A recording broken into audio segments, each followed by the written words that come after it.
est ravi de recevoir ce soir Ghislain Benessa pour notre deuxième agora qui porte sur le cycle de la trahison des élites. Voilà, ravi Ghislain de nous recevoir dans le cadre de la parution de votre livre Nos vrais maîtres, qui s'inscrit dans le contexte finalement de la trahison des élites dans le cadre de la construction européenne. Est-ce que vous pouvez nous en dire un petit mot en introduction? C'est le moins qu'on puisse dire. Déjà, merci pour l'invitation. Effectivement, alors le canevas, pour faire simple, du bouquin et de mes travaux depuis maintenant quelques temps, et je ne vous cache pas que c'est presque une découverte malgré moi. C'est-à-dire qu'on écrit au fur et à mesure, on trouve ces sujets en quelque sorte.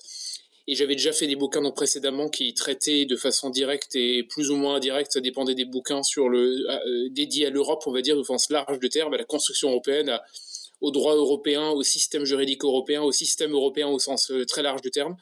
Donc, en fait, en farfouillant, je vous cache pas que c'est de la farfouille, hein, littéralement. C'est-à-dire j'aime bien farfouiller comme au sens de travailler, c'est-à-dire de lire, de faire des recoupements, etc. Et je suis pas le seul à le dire du tout, mais je pense être le seul à m'être posé une petite question que les juristes éludent, qui est la question essentielle qu'on n'aime pas du tout poser lorsqu'on est un soi-disant spécialiste. C'est à qui profite le crime. C'est-à-dire qu'on pense toujours que les normes agissent d'elles-mêmes, on pense toujours que le droit est une espèce d'absolu. Évidemment, souvent, on critique le gouvernement des juges, c'est quand même une expression presque à la mode, et on remet en cause la politisation de la justice, des choses comme ça. Mais finalement, il y a un élément qui reste un peu, à mon sens, totalement hors des radars, c'est la personnalisation des trahisons qui ont abouti à cette création de l'Europe par le droit, de l'Europe par les normes, de l'Europe par les traités. Et j'ai décidé, en fait, au fur et à mesure de mon travail, non pas de prendre l'Europe comme une somme de normes, mais comme un assemblage de figures qui ont créé ces règles. Et je me suis aperçu qu'au travers de mes lectures et des recoupements que je faisais, etc., qu'en réalité, j'avais devant moi une chronologie qui s'imposait petit à petit, par petites touches, pierre par pierre, depuis les années 45, 50, 55, 60, jusqu'à aujourd'hui, un assemblage d'hommes qui ont fabriqué les verrous qu'on appelle souvent les traités ou les directives ou les règlements ou les jurisprudences. C'est bien des hommes qui ont fabriqué les verrous. Ce n'est pas théorique, c'est pas hasardeux, c'est pas des accidents, c'est pas des circonstances, c'est des hommes qui ont pris les armes pour fabriquer les verrous qui enserrent la France les uns après les autres. Donc, pour faire simple, mon bouquin, c'est quoi? Ça se veut ainsi, hein. D'ailleurs, j'ai essayé de le concevoir de la façon la plus simple possible pour qu'on ne se perde pas dans un assemblage de règles qui ont cette complexité qui vous endort très souvent ou qui font que les non-juristes ne lisent jamais. J'ai essayé de concevoir le bouquin le plus court possible, le plus simple possible, moins de 200 pages, concentré et dédié aux hommes qui ont fabriqué les verrous, et donc au type d'hommes qui, à mon avis, ne devront plus jamais être parmi nous, en tout cas parmi l'administration ou l'État profond, si tant est qu'on veuille renverser la table, parce que ces gens-là sont précisément les motifs mêmes et les raisons pour lesquelles on n'arrive à rien faire et pour lesquelles le système tombe sur nous. Donc voilà, en gros, c'est vraiment très rapidement résumé, c'est très sommaire, mais c'est je pense, le fruit de mon travail, le résultat de mes recherches, et surtout l'objectif que j'espère avoir atteint en écrivant ce livre. Oui, parce que ce que vous montrez très bien, c'est qu'on n'a pas attendu Ursula von der Leyen ou Mathias Guillomard pour avoir cette fameuse construction européenne supranationale, et qu'en fait c'était implanté dès le début, notamment dès le premier président de la Commission, Walter Einstein, ancien nazi par excellence, et puis d'autres hommes de l'ombre, alors certains qu'on connaît un peu plus fortement, comme Jean Monnet bien sûr, et puis vous citez aussi Maurice Lagrange. Complètement. Alors, en fait, je disais farfouiller. Quand on farfouille, on tombe sur le parrain de toute l'opération, parrain qu'on connaît sans vraiment connaître, hein, parce qu'il fait l'objet quand même d'un culte malgré tout, encore et toujours, envers et contre tout, dans les écoles, les édifices, les bâtiments. Je prends juste cet exemple, c'est que je crois que je le cite à la fin de mon bouquin, le nom de Jean Monnet est le nom le plus utilisé ou l'un des plus utilisés des collèges et des bâtiments publics de France. C'est-à-dire que le nom de Jean Monnet est plus utilisé que celui du général de Gaulle pour baptiser les collèges, les lycées, etc. Il a été panthéonisé par François Mitterrand. C'est vraiment Jean Monnet, c'est le saint Jean Monnet qui a donné naissance à la construction européenne, qui a lancé l'opération. Donc je disais parrain parce que on le connaît un petit peu. Alors évidemment, ceux qui ont débusqué l'histoire, je pense notamment à Madame Lacroix-Riz que vous avez reçue, à des gens tout à comme fait. Eric Branca aussi, avec son formidable livre L'ami américain. C'est des gens qui ont farfouillé, qui ont, un peu comme moi, mais évidemment en tant qu'historien pour le coup, ceux-là ont travaillé la question de Jean Monnet et la question de l'Europe au travers des réseaux historiques. Et en fait, j'ai évidemment lu Branca en long, large, en travers. J'ai pas mal lu Madame Lacroix-Riz également. Et en fait, il y a une figure qui m'est un peu tombée dessus, une figure un peu étrange, méconnue, dont je vous cache pas, j'avais jamais entendu parler de ce type au cours de toutes mes années d'études à la fac de droit ou mes bouquins précédents. C'est le fameux Maurice Lagrange. Ouais. Je suis tombé sur lui un peu par hasard en fait, hein, et je suis tombé sur lui par deux lectures croisées, une lecture d'un article, j'ai oublié le nom, mais un article qui en faisait un éloge superbe, comme étant le grand créateur du droit européen, on va dire un petit saint lui aussi, proche de Jean Monnet. Et puis j'en ai trouvé également un extrait dans les mémoires de Jean Monnet, où tout d'un coup on a une page saisissante d'ailleurs dans l'œuvre de Jean Monnet, enfin dans les mémoires de Jean Monnet, qui d'ailleurs, pour être tout à fait honnête, sont plus des mémoires financées indirectement par les États-Unis pour construire la légende Jean Monnet que vraiment des mémoires de Jean Monnet. C'est une autre affaire. Et en fait, Jean Monnet loue littéralement une personnalité admirable. Il en parle comme de mémoire, il en parle comme l'un des magistrats de la race des grands magistrats de France, de l'histoire de France. Hein. Donc on s'imagine une figure glorieuse, un homme formidable, un héros, vous savez, un héros un peu méconnu de l'histoire de France. Donc j'avais ces petites lectures et en farfouillant, je suis tombé sur Maurice Lagrange tout à fait autrement. Et je me suis aperçu petit à petit que, effectivement, c'est un proche de Jean Monnet. Il le connaissait, il l'a connu dans les années, on est vraiment début des années 50. Hein. Jean Monnet lance la construction européenne, etc. Je raconte tout ça dans le bouquin, je ne vais pas m'attarder ici. Et en fait, il l'appelle par des petites connexions et des petits réseaux, a priori. En tout cas, selon moi, c'est le réseau américain qui permet de jouer un rôle là-dedans, parce que Jean Monnet a des alliés puissants aux États-Unis, hein, des gens qui joueront des rôles absolument fondamentaux au niveau de la CIA, au niveau de la fondation Ford, très proche du gouvernement, etc., etc. Et donc, il entend parler d'un formidable magistrat dont il faudrait s'attacher les services, qui s'appelle Maurice Lagrange. Et en fait, Monnet n'en dit pas un mot, la légende l'a occulté. Encore aujourd'hui, sur les sites officiels européens, on n'en dit pas un mot. Maurice Lagrange est une figure beaucoup plus controversée que ne le dit la légende. C'est un homme, pour faire court, qui s'est réjoui, qui était magistrat évidemment, qui a fait ses armes avant la Seconde Guerre mondiale.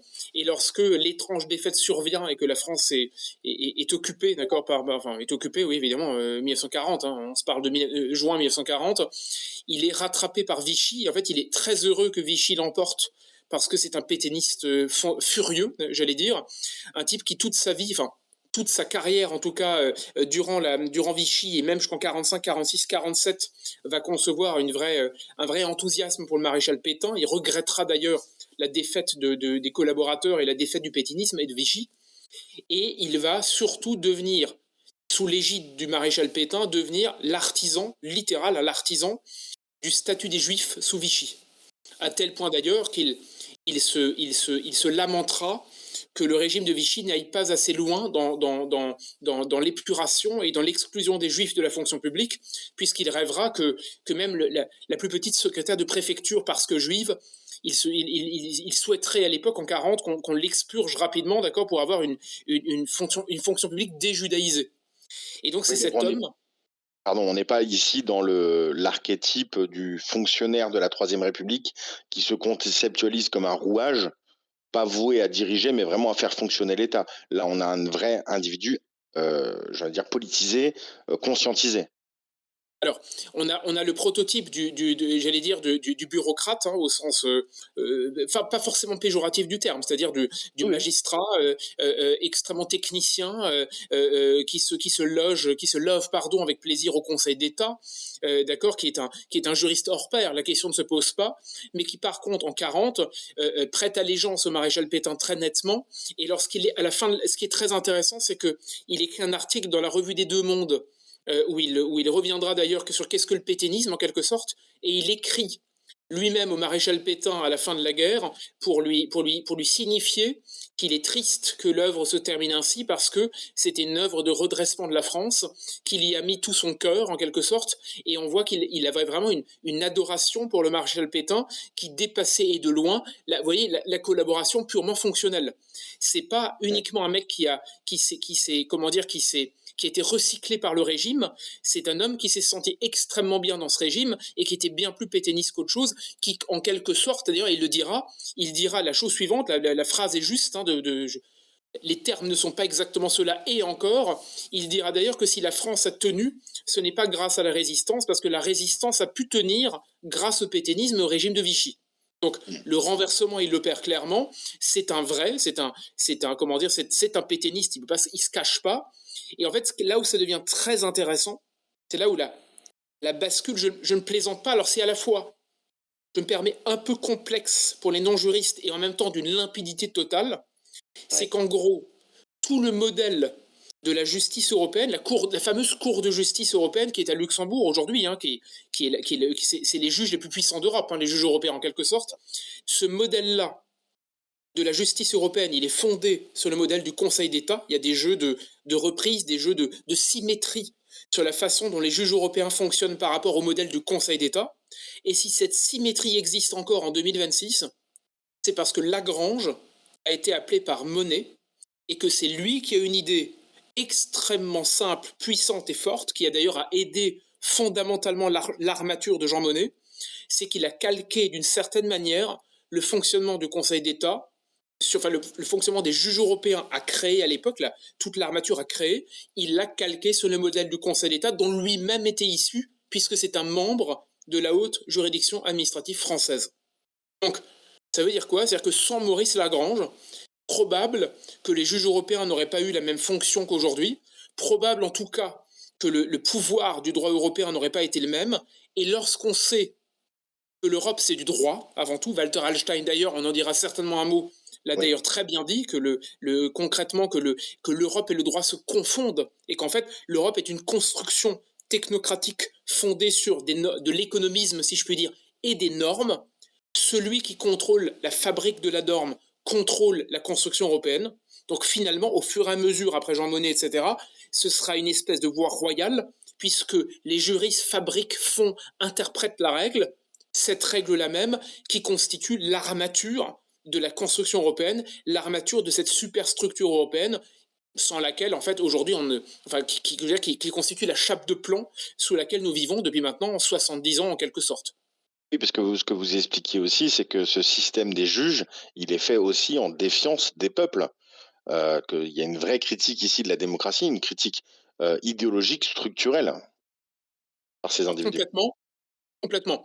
Alors, si vous permettez, là, je fais juste un lien avec mon précédent livre. Vous m'aviez d'ailleurs invité pour en parler indirectement, c'était pas exactement le sujet.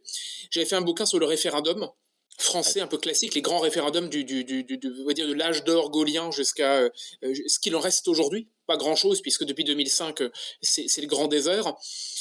Et je me suis rendu compte petit à petit que je retrouvais des noms. Vous voyez, les mêmes noms revenaient par des truchements différents, hein, des mêmes noms revenaient, mais comme par hasard, ceux qui ont une sainte horreur de la démocratie directe, du référendum, de la consultation populaire, sont en même temps les grands europhiles, comment dire, les prototypes de l'Euro-BA ou du constructeur européen, on va dire au sens large du terme, les affidés de Jean Monnet, les cercles qui gravitent autour de lui, le centrisme à partir de lui, une grande partie, va dire, du système qui se construit à partir des années Jean Monnet, vous retrouvez des noms qui vont en parallèle, dialoguer constamment. Je vous donne un exemple. C'est pas du tout l'épicentre de mon livre, mais je vous donne un exemple, c'est la fameuse figure de Alain Poher. Alain Poher, alors pour moi, Alain Poher, par exemple, c'est un vrai déconstructeur de la France, un vrai. C'est-à-dire, on a des bâtisseurs, on a des démolisseurs, il est le prototype du démolisseur.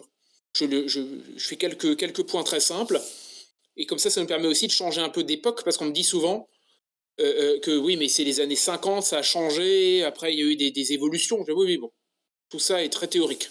Revenons à des choses simples. Moi, je crois, vous savez, de plus en plus d'ailleurs, je ne crois plus du tout, mais presque plus, à la règle. Je crois presque plus, je crois uniquement à la traîtrise, c'est-à-dire à la fabrication par des mains, par des hommes. C'est-à-dire que tout je disais en commencement cet entretien, que tout est une question de savoir à qui profite le crime. Ouais. Bah, précisément, Alain Poher est un homme qui a tenu le pistolet et qui a tiré sur la France. Alors de quel crime est-ce qu'on parle? Oui, parce que c'est ça. Voilà. Alors justement, je vais y venir. Alain Poher, ses crimes sont multiples et ils s'additionnent. Concrètement, je prends 2-3 exemples. Concrètement, pour bien comprendre qui est ce personnage, concrètement, dans les années 60, Alain Poher va devenir président du Sénat. Et d'ailleurs, alors Alain Poher, un homme qui est centriste, qui traîne dans les réseaux de Jean Monnet depuis très longtemps, d'accord, qui est un proche du comité d'action des États-Unis d'Europe de Jean Monnet. Alain Poher est un homme qui est fondamentalement europhile. Ils sont très nombreux, c'est une galaxie d'époque, il faut bien prendre conscience, remettons-nous 2 minutes dans le contexte, dans les années 50-60, il reste encore de cette espèce d'esprit des fondateurs de la construction européenne.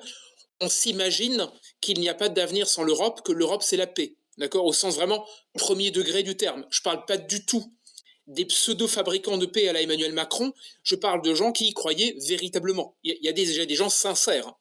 D'ailleurs, c'est toute la tragédie. Il y a des traîtres, mais il y a également à leur côté des gens assez nobles qui ont juste fait des erreurs. Ce n'est pas le cas d'Alain Poher, j'y viens tout de suite. Alain Poher, donc, il avait un ennemi juré, un type qu'il ne pouvait pas sentir dans les années 60, c'est évidemment le général de Gaulle. En 69, il a fait furieusement campagne contre le général de Gaulle sur son dernier grand référendum que de Gaulle perdra sur la participation, et à partir de là, Alain Poher, président du Sénat, devient président de la République par intérim. Et il va le devenir par 2 fois, en 69 et en 74. D'abord au départ de Gaulle, ensuite au décès de Pompidou en 74. Et alors là, la traîtrise va commencer à faire véritablement son œuvre. Il y a déjà des signes avant, je ne rentre pas dans le détail. Pour les gens qui ont vraiment envie de lire ces questions, j'en parle dans mon référendum, peu importe. Là, sur l'Europe, la traîtrise commence. Pourquoi? Alain Poher est président de la République par intérim, décès de Pompidou. Donc, l'une des questions qui se pose notamment, c'est de savoir quel est le champ de ses compétences, puisqu'il n'est pas élu par le peuple. Il est là pour gérer les affaires courantes. Il est président dans l'attente des élections présidentielles à venir, par intérim. Ce qui veut dire qu'il est, en tout et pour tout, j'ai oublié le détail du nombre de jours, mais il est président, je crois, 50 ou 52 jours. Moins de 2 mois, d'accord? Durant ces 2 mois, ce qu'il va faire, c'est qu'il va liquider en un trait de plume l'œuvre du général de Gaulle, puisque de Gaulle disait, pour refuser de ratifier la CEDH, la Convention européenne des droits de l'homme, de Gaulle disait ce fameux triptyque que je rappelle dans mes 2 derniers bouquins, qui est bien connu maintenant, il disait « Vous savez, Foyer étant son ministre de la Justice, le garde des Sceaux de Gaulle historique, il disait « Vous savez, Foyer, il y a d'abord la France, ensuite l'État, enfin seulement, dans la mesure où les deux sont préservés, le droit. » Ce qui veut dire que d'abord la France envers et contre tout, l'État, parce que c'est l'autorité qui émane d'elle, le régalien, ensuite seulement en dernière partie, le droit. Et donc il ne veut pas de l'impact du gouvernement, il ne veut pas des juges européens qui décident en France. Oui. Qu'est-ce que fait Poher? Il ratifie, durant son intérim de 52 jours, la Convention européenne des droits de l'homme, et il va lancer la prise de pouvoir des juges européens de la CEDH sur la France, œuvre qui sera terminée quelques années plus tard par François Mitterrand dans les années 80, sous l'égide notamment de Robert Badinter. C'est le processus qui justement permet que la législation européenne soit plus forte que la législation française, c'est bien ça? Voilà, alors, il y a toute une partie, on en reviendra peut-être, qui relève de l'Union européenne, donc dans les années 60, avec la Cour de justice de l'Union européenne, d'accord, qui est cousine, j'en dirai un mot tout à l'heure certainement, et à côté de ça, il y a la fameuse Cour européenne des droits de l'homme qui siège à Strasbourg, ces fameuses cours qui décident, on va dire, des droits et libertés au sens large, mais qui, au nom des droits et libertés, s'insinuent de plus en plus dans nos vies privées. Sur tout un tas de questions, comme des questions médicales, notamment les questions vaccinales à l'époque du Covid, mais ça peut être des questions de liberté de genre, de liberté de faire, de liberté d'éducation, de liberté de propriété privée, de liberté numérique, vous voyez, de propriété numérique. Toutes ces questions, de plus en plus, sont encadrées par la CEDH. Et à l'époque, Poher, il décide en 50 jours de flinguer l'héritage de Gaulle et de Pompidou sur cette question, alors qu'il n'a pas été élu par le peuple. Et ce qui est intéressant, c'est que comme par hasard, il a été par le passé, et il s'y sentira extrêmement président du Parlement européen, Il considérait d'ailleurs, disait-il, qu'il était mieux au Parlement européen qu'au Sénat lui-même. Donc c'est-à-dire On qu'il veut bien s'y le croire. sentait chez lui, d'accord. C'était sa maison, le Parlement européen. Et là où ce que j'ai découvert en écrivant Nos vrais maîtres, et là je vous disais, je fais le lien entre mes livres, ça m'a fasciné, c'est que comme par hasard, Alain Power, donc, président par intérim, qui ratifie la CEDH, je vous disais, il est le plus long président du Sénat, il a le mandat de président du Sénat le plus long de l'histoire de la Ve République. Et dans les années 80, il lui appartient de nommer un membre du Conseil constitutionnel. Donc, de choisir un homme pour siéger parmi les juges, nos juges français, qui sont théoriquement les gardiens de la Constitution française. C'est Et fait. qui choisit-il? Il choisit un certain Robert Lecour. Robert Lecour, dont l'histoire a complètement oublié le nom à peu de choses près, qui était lui-même président de la Cour de justice de l'Union européenne, d'accord? On appelait à l'époque la Cour de justice des communautés européennes, mais peu importe. En gros, il choisit le patron des juges européens, des juges de la construction européenne, l'homme qui a tout fait lorsqu'il était à la Cour pour favoriser le fédéralisme et la supranationalité, un type qui, en gros, détestait tout ce qui était national, d'accord. Il pensait que le fédéralisme, la fusion, l'échelon supranational était le rêve éveillé. Et Poher le choisit pour siéger au Conseil constitutionnel, c'est-à-dire pour devenir le gardien de la Constitution française. Donc là, vous Alors, voyez, ouais. Ah, je je vous en vous prie. écoute et laisse finir. Et je vous disais, ce qui est passionnant, et c'est ça qui est ce qui m'a le plus fasciné dans mes recherches et dans l'écriture de mon livre, c'est combien ces réseaux travaillent conjointement, parfois sans tout de suite s'en rendre compte, mais petit à petit, vous apercevez que l'un est directeur de cabinet du deuxième, que le deuxième est choisi par le directeur de cabinet du troisième, que le quatrième est greffier du cinquième, que le cinquième est pote du technocrate en sixième, que le sixième est centriste ami avec bidule qui choisit machin, et vous avez, Ouais. je caricature un peu, et vous avez comme ça la constitution, pas à pas, d'une technocratie et d'une espèce de cénacle judiciaire ou juridico-politique, si vous voulez, qui va petit à petit vivre dans un autre monde, en toute connaissance de cause, en favorisant le choix, la cooptation, la sélection de 1950 à 2026 au travers de tous ces noms dont je relate la biographie et les accointances et les rencontres dans mon livre. Et comment est-ce qu'on peut passer finalement en 30 ans de du général de Gaulle, donc président de Gaulle, et de sa vision de la France éternelle supérieure à toute chose, au président Valéry Giscard d'Estaing, où là, c'est la grande braderie? Alors, Parce que je veux excellente dire, question. il y a bien des gens qui ont vu ça, qui ont vu arriver de Gaulle l'avait vu ça. Comment est-ce qu'on passe en 30 ans? Alors, vous savez que je ne sais pas pour vous flatter facilement ce soir, mais c'est parce que c'est une question qui m'a taraudé, vraiment. C'est-à-dire que il y a des choses qui m'ont extrêmement gêné, c'est-à-dire, mais bon sang de bonsoir, les choses qui nous paraissent évidentes lorsqu'on gratte un peu aujourd'hui, même pour les gens qui sont on va dire des europhiles absolument béats, même si je ne vous cache pas que j'ai des europhiles béats qui m'agressent suffisamment par les temps qui courent pour me rendre compte que dès que vous grattez encore aujourd'hui, ça continue à faire vaguement scandale. Bref, remettons-nous à l'époque, et c'est ce que j'ai essayé de faire en me disant, mais c'est pas possible de passer à côté. C'est pas possible. C'est trop gros. C'est-à-dire que l'impact du juge du droit européen et de plein de choses qui évidemment sont dans mon bouquin m'a frappé parce que pour moi, c'est presque des évidences dans la résistance personnelle à mon maigre niveau et celle que j'avais sur les bancs de la fac qui était la mienne. J'ai jamais avalé ça, oui. Alors, pour vous répondre clairement, en fait, premier élément de contexte, c'est pas du tout, je le dis parfois, c'est pas du tout pour tenter encore plus comment dire, de me prosterner devant la sépulture de général de Gaulle, mais tout de même, de Gaulle a tellement fait en 11 ans premièrement, que je pense que le chantier du droit européen, il l'a sous-estimé. Ça veut dire qu'il s'est attaqué aux européistes, évidemment. Je pense à des gens dont je parle aussi dans mon bouquin, des gens comme Paul-Henri Spaak, évidemment un type comme Jean Monnet, hein, d'accord. Il y avait un combat de loin entre les deux, hein, ça remonte à beaucoup plus loin. Il a dû faire face à la meute, mais il avait l'habitude de faire face à une meute politique. C'est-à-dire les europhiles qui étaient au pouvoir, je parle que ce soit en Belgique, évidemment en France, le pouvoir centriste, la 4ème République, hein, qui était truffée d'europhiles à tous les étages, qui ont géré le traité de Rome. D'accord. Donc, De Gaulle, il peut faire beaucoup de choses, mais il peut pas tout voir et pas tout faire. Donc il subodore les choses, mais il mésestime la puissance de frappe des juges européens. Première chose. Deuxième chose, il y a un homme qui voit très juste, très tôt, qui s'appelle Michel Debré. J'ai découvert l'existence d'une note que je ne connaissais absolument pas, que Michel Debré écrit au général de Gaulle en 1963, je crois, ou 64, où il écrit à de Gaulle: méfiez-vous, mon général, de la conspiration de l'intégration.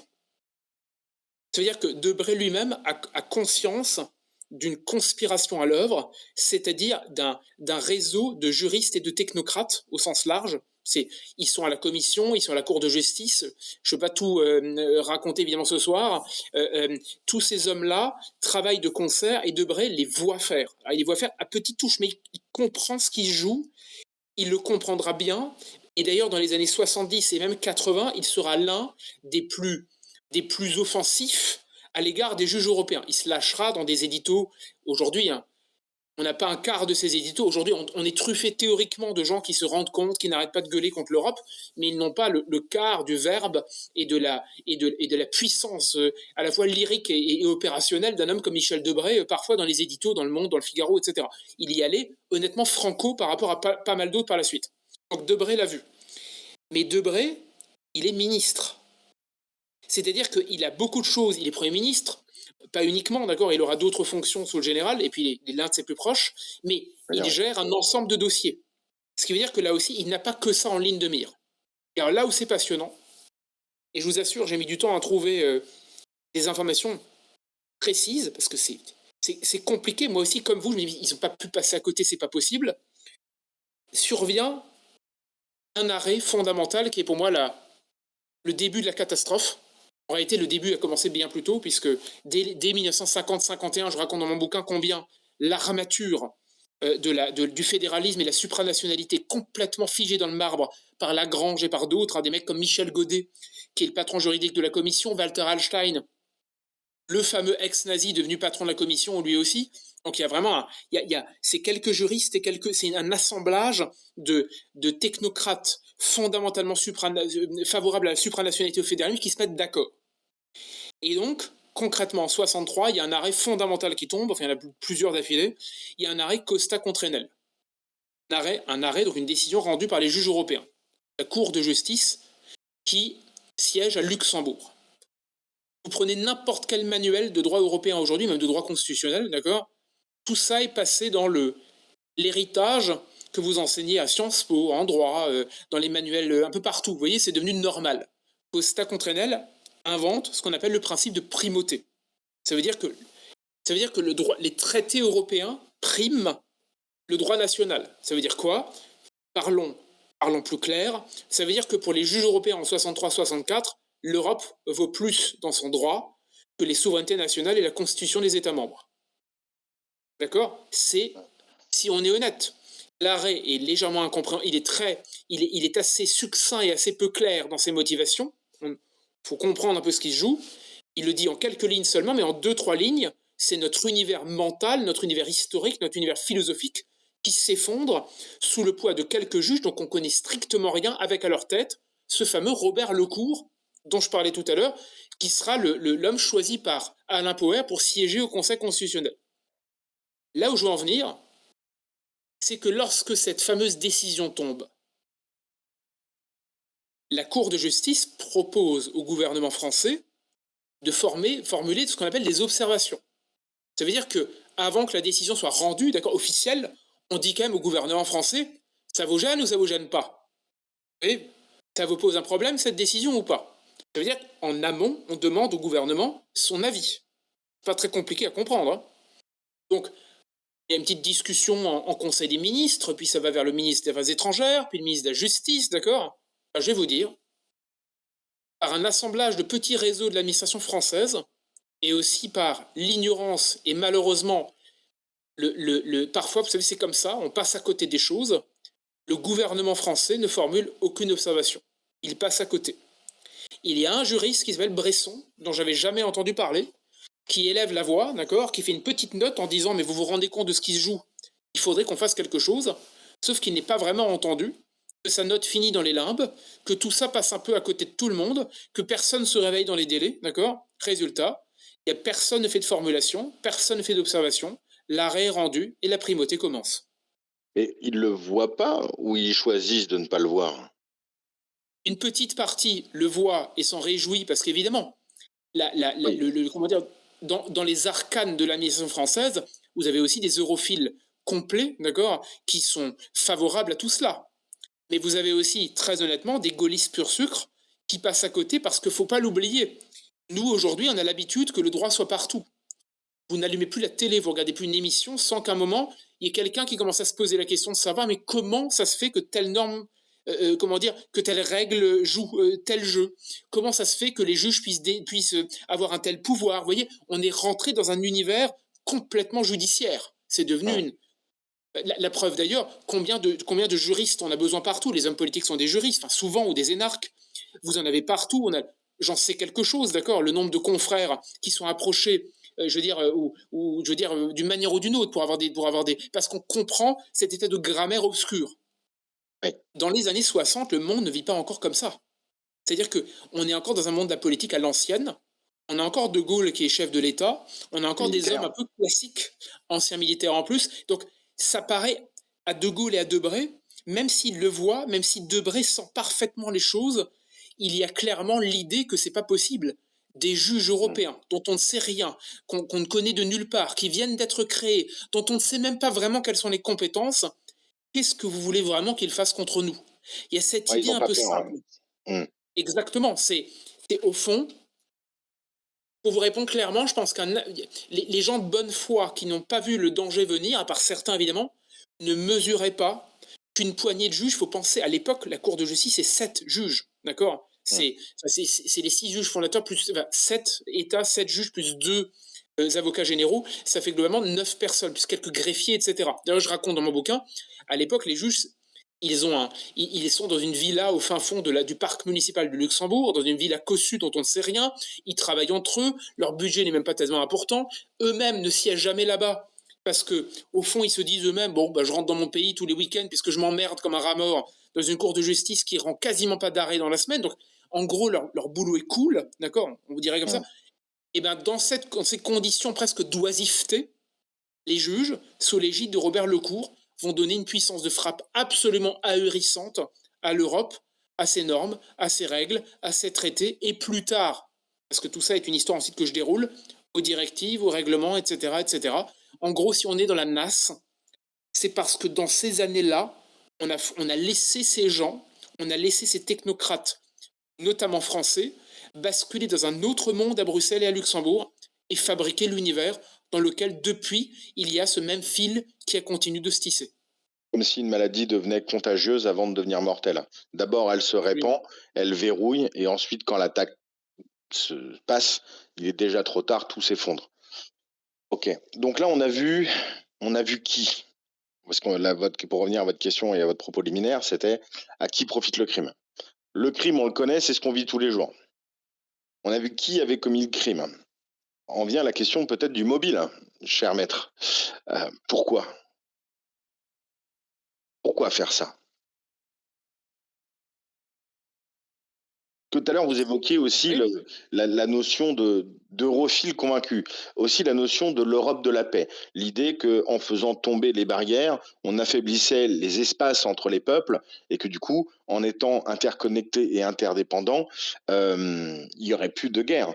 Il y a aussi un autre motif qui a été dressé en tout cas plus tard, la notion d'offrir une alternative à la dichotomie entre les blocs de l'Ouest, la puissance états-unienne, et puis la puissance bolchevique. Le troisième point est peut-être un peu plus subtil que vous évoquez, et on en a parlé avec Walter Einstein, pardon. C'était la notion un peu de la Grande Allemagne, finalement. alors, le fameux mobile. Je vais essayer de prendre les choses dans l'ordre, parce qu'encore une fois, évidemment, c'est une congrégation. Faut déjà rappeler quelque chose on a du mal à le comprendre aujourd'hui parce que l'Europe est devenue, vous savez, une espèce de légende en fait. C'est-à-dire la légende est Oui, devenue réalité. Vous savez, c'est la phrase de John Ford qui est si belle dans L'homme qui tua Liberty Valance. phrase qui est prononcée, vous savez, avec James Stewart et John Wayne, cette fameuse phrase qui est dite d'ailleurs par un journaliste du Canard local dans le film, qui dit « Quand la légende dépasse la réalité, imprimez la légende ». Donc la légende européenne s'est imprimée au point de devenir comment dire, une sorte de réalité de tous les jours. On a l'impression qu'on ne pourra jamais en sortir, qu'il n'y a pas d'horizon sans Europe. Or, à l'époque, il faut bien le comprendre, l'Europe est totalement balbutiante. C'est-à-dire que on est dans les années, début des années 50. Il n'y a pas une Union européenne, si je puis dire, d'accord. Il n'y a pas, évidemment, le mot n'existe pas, mais il n'y a pas un rêve européen, il n'y a pas un projet européen. Il y en a des dizaines. Vous avez des dizaines et des dizaines de cercles qui cohabitent les uns par rapport aux autres, remplis, on va dire, on dirait aujourd'hui d'europhiles, d'accord, devant l'éternel, Ouais. qui rêvent tous d'une Europe, qu'elle soit plus ou moins supranationale, plus ou moins fédérale, plus ou moins arrimée aux États-Unis, plus ou moins selon telle formule. Ce qui veut dire que c'est des cercles concentriques d'intérêt, tout le monde se connaît, tout le monde finit par se croiser, mais personne n'a vraiment le même rêve. Une Et forme de dans ce rêve-là, paléochristianisme avant le concile de Nicée, finalement, avec des petites absolument. obédiences, chacun qui gravite les unes autour des autres. Ok. Exactement, exactement. Excellent résumé, c'est exactement ça. Des obédiences différentes avec un parrain qui, à l'époque, n'est pas destiné forcément à les vaincre tous, hein, d'accord. Vous savez, il n'y a pas forcément un anneau pour les diriger tous comme un Tolkien, mais mine de rien, l'anneau ne finira pas entre les mains de Sauron ou de Bilbo, d'accord, mais entre les mains de Jean Monnet. C'est Jean Monnet qui petit à petit va récupérer l'anneau avec l'aide des États-Unis. Mais à l'époque, il faut bien comprendre, tous ces gens sont des cercles différents. Il y a notamment l'Italien Spinelli, par exemple, qui rêve d'un fédéralisme avec un Parlement européen. Vous voyez, lui, il rêve d'un peuple, un Parlement, une espèce d'Europe au sens vraiment politique du terme. D'accord. D'accord. D'autres, notamment des internationalistes, rêvent d'une Europe qui soit plus lâche. C'est-à-dire une Europe qui ait moins de pouvoir, qui soit une sorte de rêve un peu à l'ancienne. C'est-à-dire pas de pouvoir de coercition clair, pas de pouvoir de contrainte sur les États, une espèce de système de droit international classique. Et puis, à l'intérieur de ça, vous avez ceux qui vont vraiment créer l'Europe fédérale, l'Europe dans laquelle on vit aujourd'hui, qui sont ceux qui, derrière Jean Monnet, rêvent d'une certaine Europe. Laquelle est-elle et pourquoi en rêve-t-il? C'est là où c'est intéressant. En fait, Jean Monnet, je disais tout à l'heure, il a croisé Lagrange, c'est pas un hasard. Lagrange, vichiste, d'accord. Lagrange, déjà plus tôt, on sent bien chez lui qu'il y a quelque chose comme comment dire, une religion chez Lagrange qui est la religion du droit. C'est-à-dire qu'il est persuadé que le droit peut régler toute forme de rapports sociaux, j'ai envie de dire. Vous savez, très tôt, les gens rêvent d'un monde ultra juridicisé. C'est-à-dire d'un monde débarrassé des politiques à l'ancienne pour que la norme soit finalement l'impératif de notre temps. D'ailleurs, on va rentrer dans un monde qui va devenir un monde de la règle qui est consubstantiel à la construction européenne. Hein, d'accord. C'est évidemment encore plus large que ça, parce que c'est aussi l'influence de la mondialisation, de l'économisme de la mondialisation, des cabinets de conseil, du monde des lobbies aussi, et des cabinets de conseil à Bruxelles. Tout ça, c'est des mondes qui vivent en parallèle, qui ont les mêmes impératifs, si je puis dire. Mais ensuite, ce qui est très intéressant, c'est que dans la fabrique des petits rêves de Jean Monnet, vous avez des gens qui, forcément, mettent sur le papier, d'accord, couchent sur le papier les impératifs de cette construction européenne. Vous voyez, les fabricants. Il y a le parrain, je disais Jean Monnet, mais Jean Monnet, il a une petite particularité, c'est que c'est pas un juriste du tout. C'est un type qui a fait, alors pour le coup, c'est plutôt à son crédit selon moi, hein, c'est un autodidacte qui a appris sur le tas les choses, ce qui le rend très intuitif, très instinctif. Je vous cache pas que malgré le fait que ce soit Jean Monnet, je suis plutôt un admirateur, des autodidactes plus que des pseudo-experts bardés de diplômes, d'accord. Je me méfie de mes propres confrères, si vous voyez ce que je veux dire. Mais en tout cas, Monnet fonctionne comme ça, donc il a besoin d'architectes, donc il a besoin de théoriciens, donc il a besoin de fabricants. Et il va trouver comme par hasard des gens pour mettre en récit et mettre à l'œuvre ses rêves. Et là où ça devient intéressant, c'est que comme par hasard, des gens comme Paul Reuter, qui va être l'architecte des rêves de Jean Monnet, Paul Reuter qui est un ancien de l'école d'Uriage, c'est-à-dire un ancien de l'école des cadres de Vichy. De quoi Reuter rêve dès les années 40? Il rêve dès les années 40, hein, sous Vichy. Il va se fabriquer une résistance à la fin, mais il est un pilier de l'école des cadres de Vichy entre 40 et 43, Paul Reuter. Qu'est-ce qu'il écrit quand vous reprenez les articles d'époque? Il écrit noir sur blanc que l'avenir appartiendra à la fin des souverainetés nationales, parce que sans souveraineté des peuples, il n'y aura plus de guerre, d'accord, plus de nations, c'est terminé. Je veux dire, on va permettre une grande réconciliation dans un gigantesque fait-tout, d'accord. Mmh. Je vais très vite en besogne du Jacques Attali, mieux pensé Ouais. 70 ans plus tôt, d'accord. Derrière cette absence des souverainetés, vous avez évidemment la fin des politiques, c'est-à-dire qu'ils rêvent de faire un monde qui soit un monde bercé par des hommes d'affaires. Et Reuters, en 42, il dira, vous verrez, un jour, si on s'en sort, il faudra impérativement que l'homme de demain, vous savez, le rêve du nouveau monde, hein. Ouais, Je suis désolé, on n'est pas si loin du nouveau monde d'Emmanuel Macron avec la Startup Nation, hein. Alors ça s'appelait autrement à l'époque. Et bien son nouveau monde à Paul Reuter dans les années 40, c'était un monde dans lequel un jour, les experts et les hommes d'affaires devaient se prendre main dans la main pour fabriquer le monde nouveau. Un monde sorti de la guerre, des souverainetés, etc. Et le portrait, je me permets juste une remarque parce que ça m'a Mmh. fasciné, il y a un moment où Reuter décrit l'homme parfait, l'homme de demain qui devra prendre les décisions en lieu et place des politiques. C'est un homme d'affaires rompu aux habitudes et à la règle, à l'intuition, etc., et la façon dont il croque le personnage, on dirait le portrait de Jean Monnet. Ça veut dire que Reuter, alors qu'il ne le connaît pas, que rien n'a encore commencé, qui finira dans son bureau par hasard 10 ans plus tard, il brosse dès 42 le portrait de l'homme parfait de cette Europe qu'il appelle déjà de ses voeux dans les années 40. Sincèrement, le prototype de ce qu'il dépeint viendra 10 ans plus tard, il s'appelle Jean Monnet, un négociant en cognac, devenu homme d'affaires, devenu technocrate, devenu homme lige des États-Unis, qui rédigera et qui fera les statuts de l'Europe sans même que des politiques n'aient pu mettre la main dessus avant la fameuse déclaration de Robert Schuman qui lance tout ça. C'est presque un fil logique dans ces années-là, et je pense que c'est le fil fondateur qui fait qu'aujourd'hui, je vais vite mais c'est vrai, je pense que c'est la raison pour laquelle le nouveau monde d'Emmanuel Macron, sa façon de gouverner, le mot de gouvernance qu'il emploie, la façon dont finalement il est cul et chemise avec l'Europe et dont il conçoit une espèce de règne de la sortie de la décision. Vous avez vu, il dissout, mais il n'en tient jamais compte, et il continue une espèce de gouvernance molle qui en même temps est extrêmement dure à l'égard des peuples, dure à l'égard des gilets jaunes, dure à l'égard je veux dire, des gens du peuple français. Je pense que sur le fond, ce n'est ni plus ni moins que le fils tardif, radicalisé et rajeuni d'un certain Jean Monnet. Une question bien parce que vous parliez d'une Europe dissoute et finalement de la dissolution des nations. Il s'agit de ne plus avoir de nation ou il s'agit d'avoir une seule nation?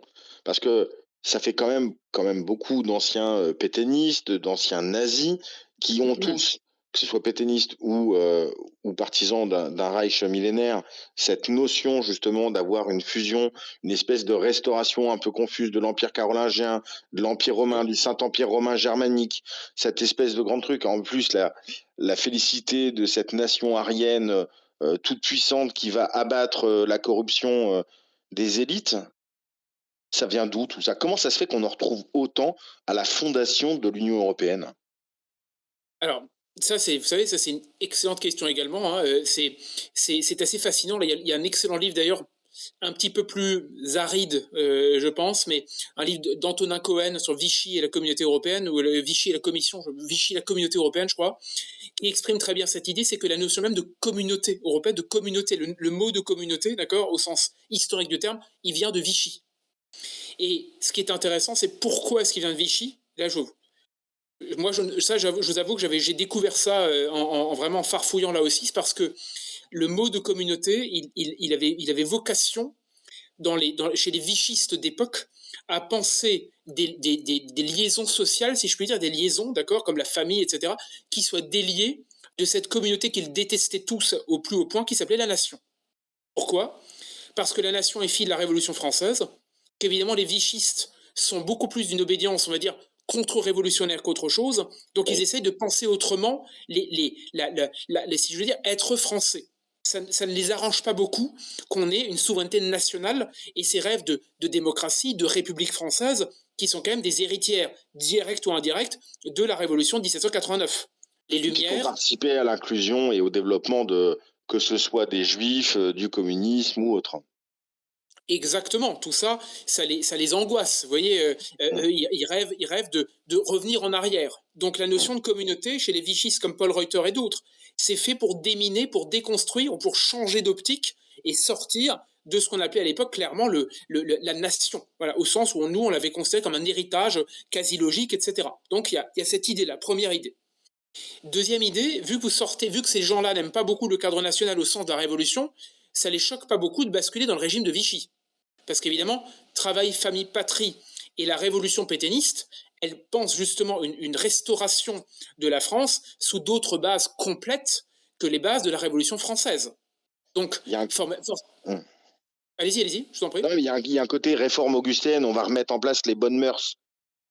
C'est fini la gabegie de l'ancienne République, retour aux bonnes mœurs.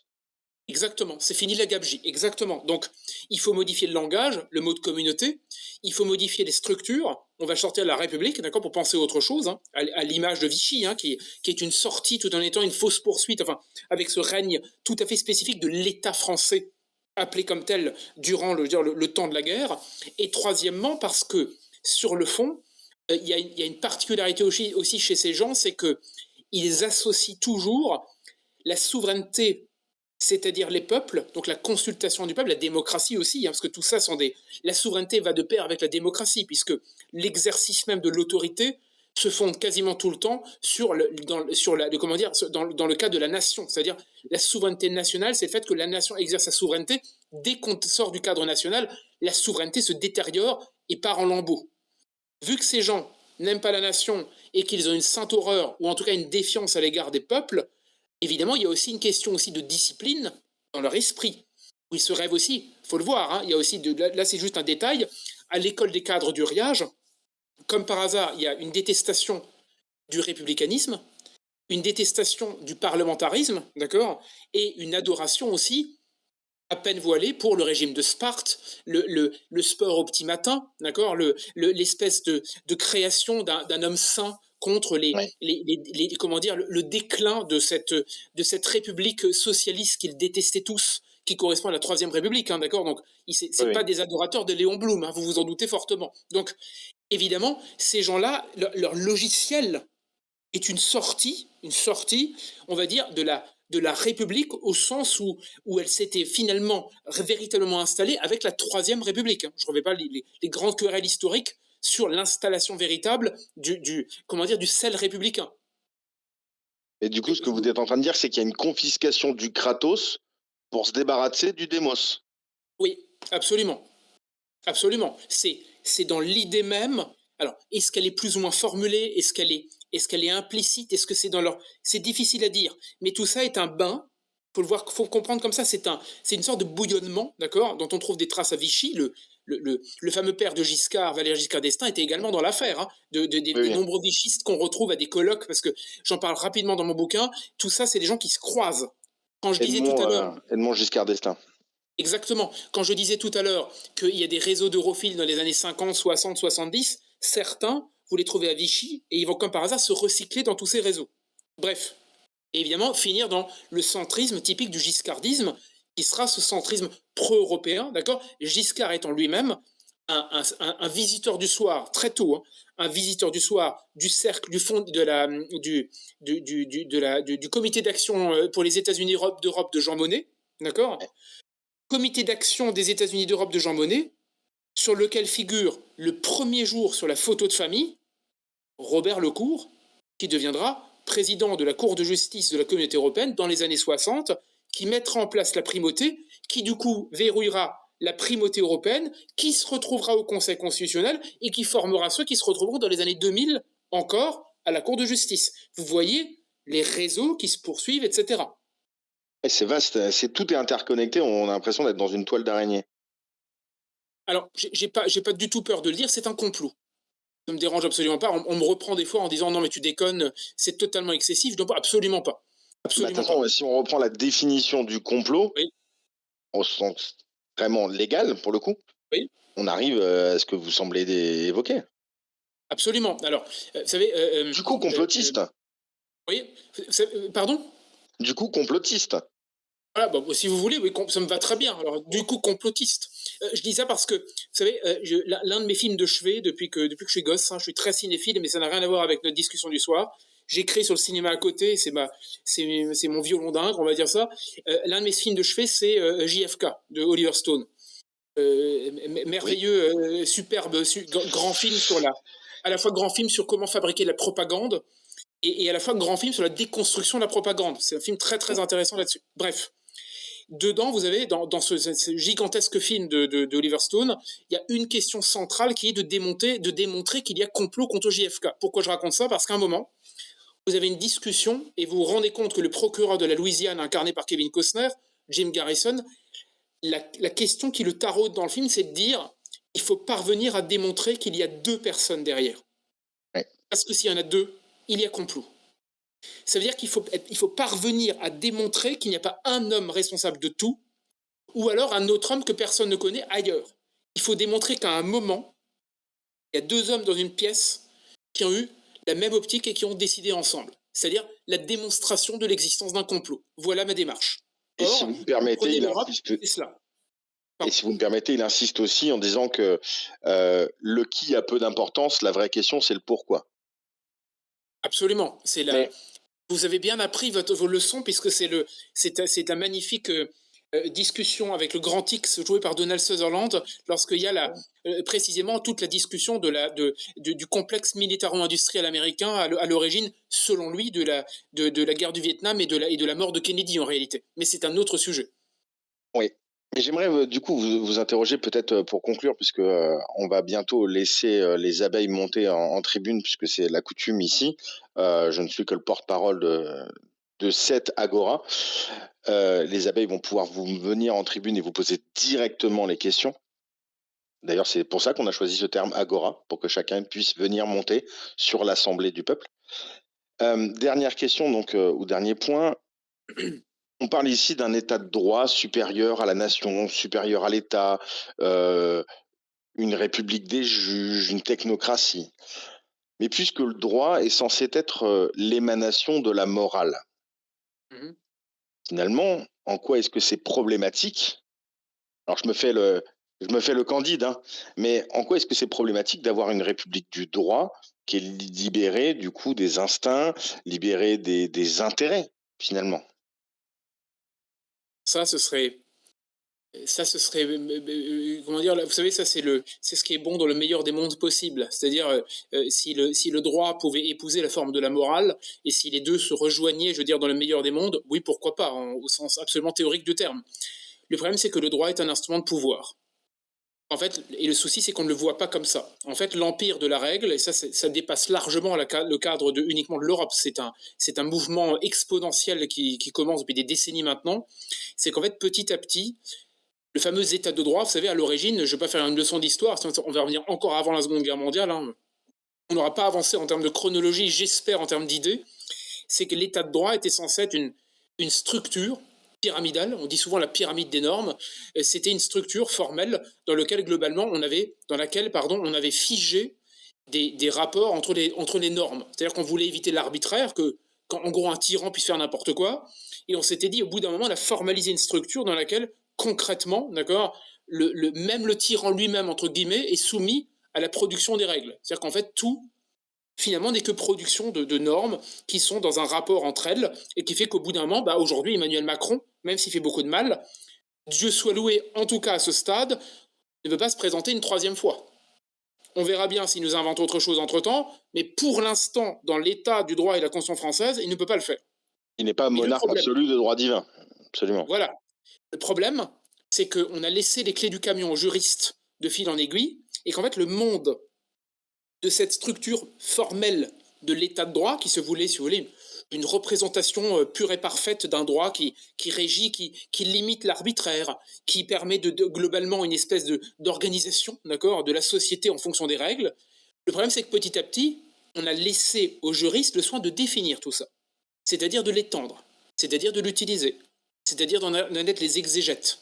On est passé d'une situation dans laquelle on avait de la politique et du peuple, ça s'appelait les années de Gaulle, à une situation comme aujourd'hui où il n'y a plus de peuple, il n'y a plus de politique, ou plutôt des politiques à la petite semaine, et des juristes et des experts qui font tout. Ça veut dire que c'est un glissement dans lequel le droit est devenu cet instrument de pouvoir qui en plus fait passer très bien les choses, parce que le droit, grand 1, on n'y comprend rien. Faut être clair. Qui s'amuse à se taper un arrêt de la Cour de justice qui fait des dizaines et des dizaines de pages? Personne.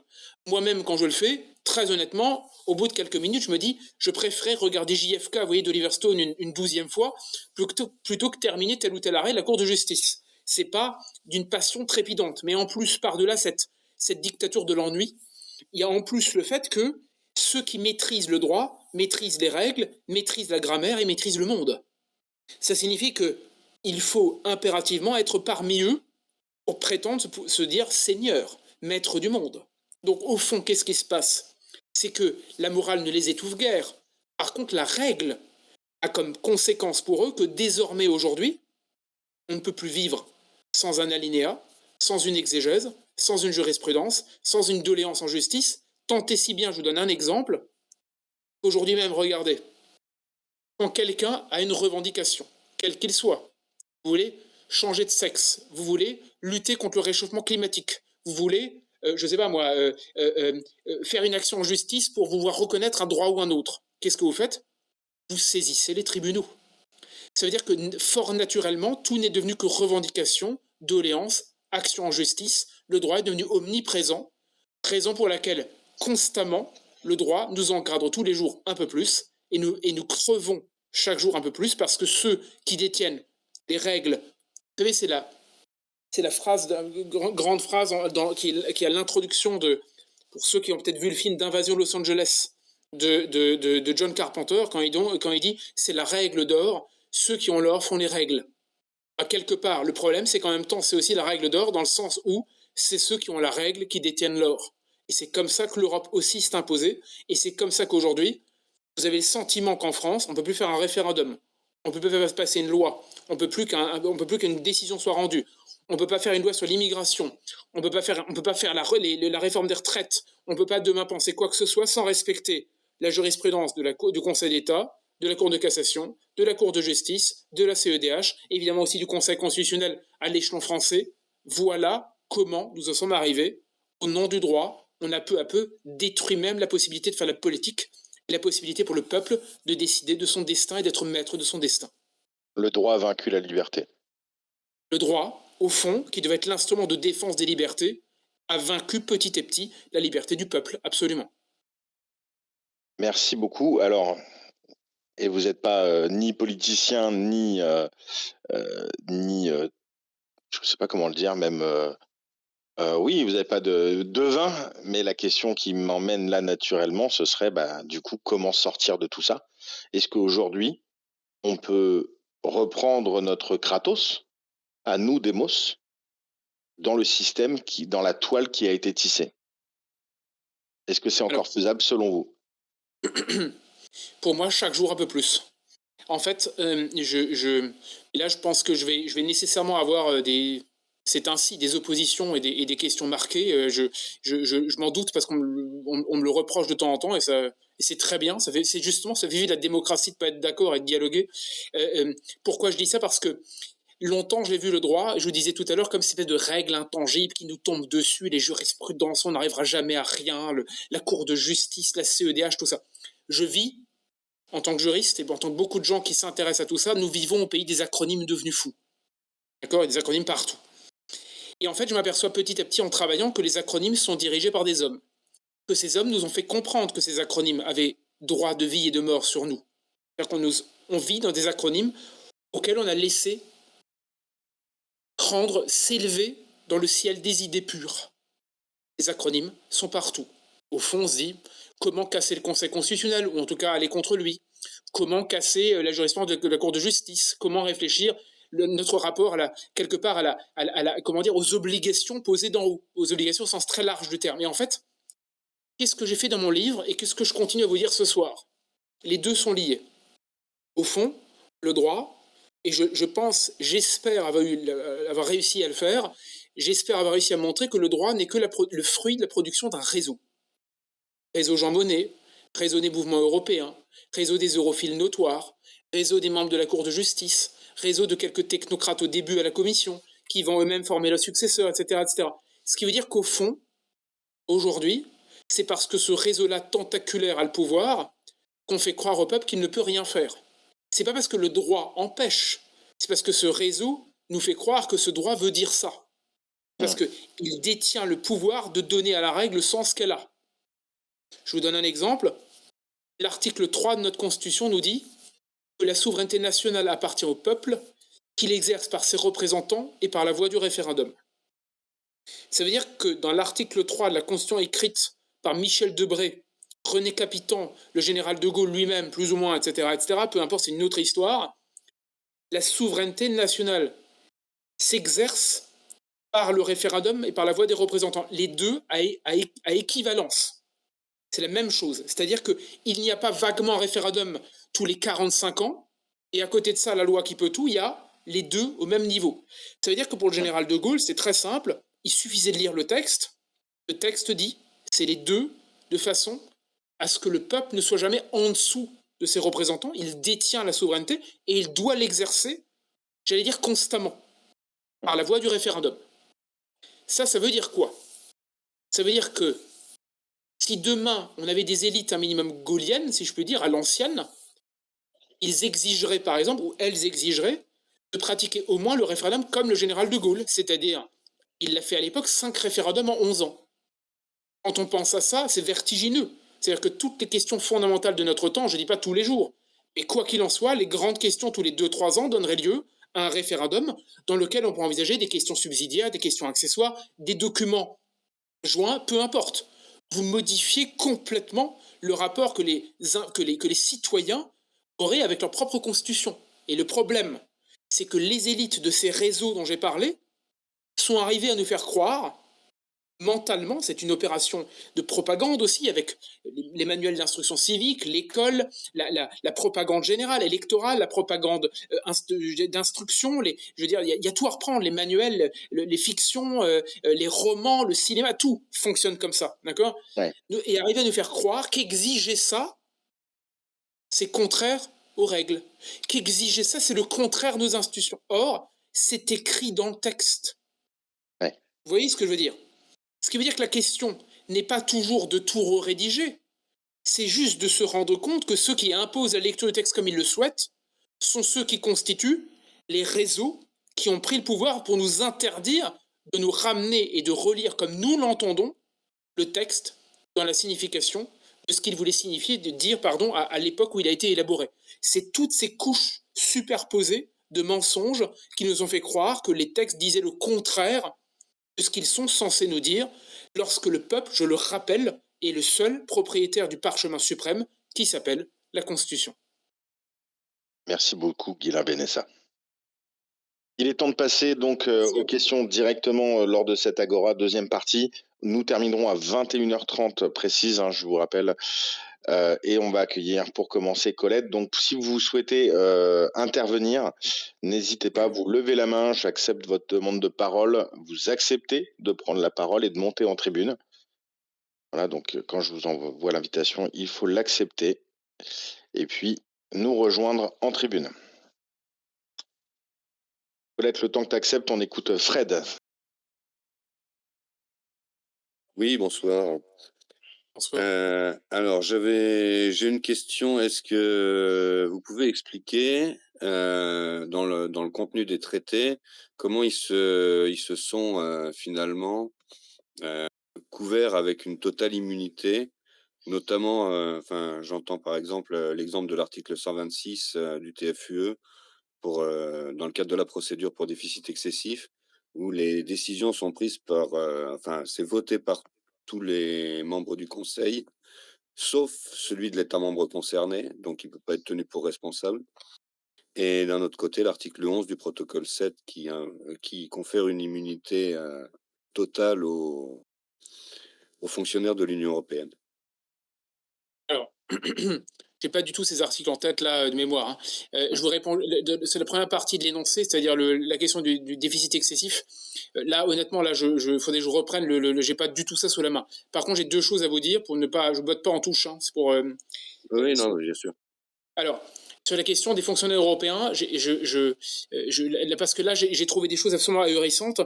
Vous posez une question qui relève évidemment aujourd'hui du droit positif, donc des traités, mais en fait, qui relève d'une question centrale qui est que lorsqu'on a créé le fonctionnariat européen, je disais tout à l'heure, lors de la construction européenne au sens vraiment historique du terme, une des questions qui s'est posée, c'est comment fabriquer ce statut, puisqu'en fait, on n'a jamais eu par le passé de fonctionnaires sur le modèle du fonctionnariat européen. On a des fonctionnaires internationaux, ça existe évidemment, on a des organisations internationales, l'ONU par exemple, d'autres, eh bien l'OMS aujourd'hui, etc., elles sont légion. Mais la façon de composer l'Europe et ses agents était totalement neuve. Puisque l'Europe était à la fois, elle l'est d'ailleurs toujours en partie, c'est-à-dire c'est ni un État fédéral au sens d'une organisation étatique, même s'il y a un fédéralisme clairement qui est dans l'ADN de l'Europe depuis le départ, et en même temps, il y a cette espèce de reste, de support général ou d'architecture de droit international, au sens large du terme. Et ce qu'il faut comprendre, c'est qu'à l'origine, on crée le fonctionnaire européen pour deux raisons. Premièrement, parce qu'on veut qu'il soit totalement autonome des États dont ils dépendent, dont ils ne dépendront plus, justement, c'est-à-dire qu'il soit la garde propre de l'Europe et d'elle seule.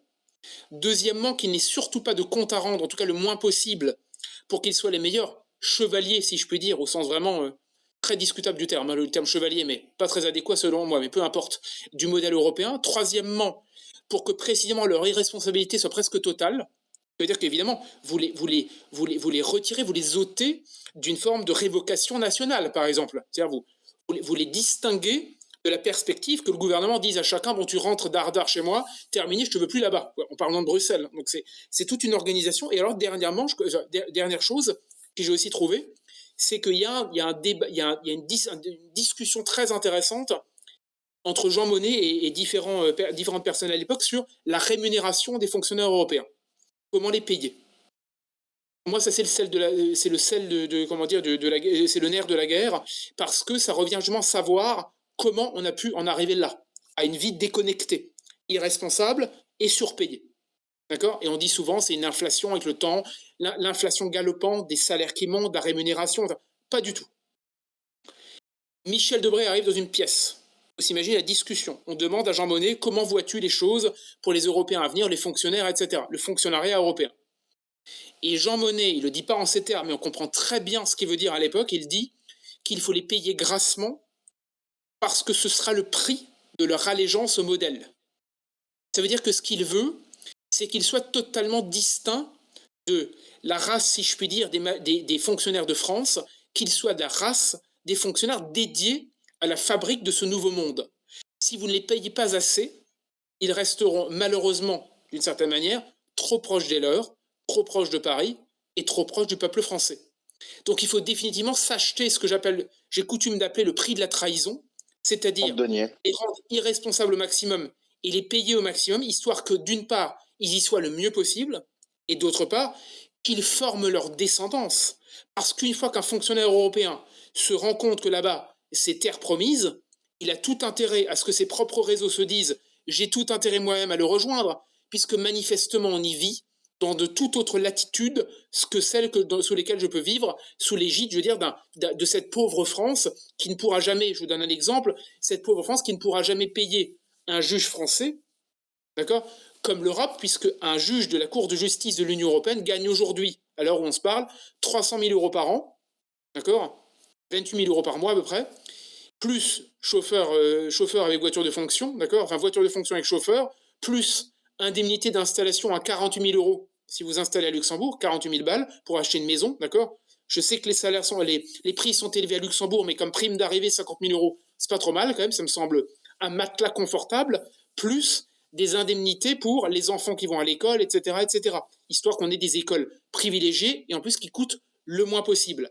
Une fois que cet écosystème a été créé, vous avez ce fonctionnariat qui petit à petit, d'ailleurs j'en ai tellement à vous raconter, je suis désolé, hein, je ne veux pas aller trop loin parce que je pourrais vous dire un truc sur les cantines européennes, hein. Je vous assure que c'est vrai, les cantines pour enfants, parce que il faut détacher les jeunes, les enfants de fonctionnaires, on va les mettre à l'école pour qu'ils mangent mieux, d'accord, et pour qu'ils dépendent d'écoles faites en connaissance de cause, où ils ne croient surtout rien d'autre que des enfants de fonctionnaires européens. C'est-à-dire qu'on fait une espèce d'élevage d'Européens. C'est intéressant de reproduire le cheptel.